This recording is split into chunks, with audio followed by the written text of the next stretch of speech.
İkinci sualın izahında deyir ki, DNT molekulunda olan nukleotidlərin cəmi 4-ü 4 ədəd rabitənin, digərləri isə 5 ədəd rabitənin əmələ gəlməsindən rol oynayıb.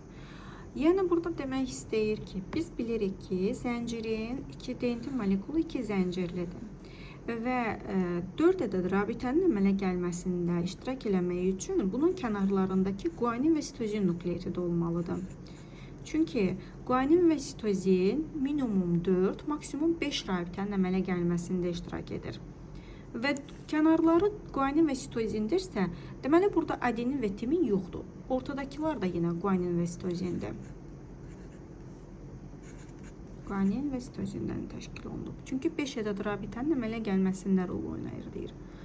Bu molekulun gen sahəsi əsasında sintez olunan kodonların neçə növü amin turşularının kodlaşdırılmasında iştirak edir.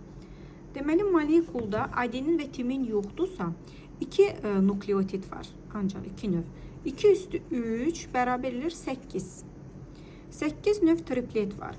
Və bunların biz stop tripletləri qeyd edərkən ATT, AST, ATS-dir. Və bunların heç biri yoxdur burada. Ona görə elə 8 növ kod amin turşu kodlaşdırılmasında iştirak edir.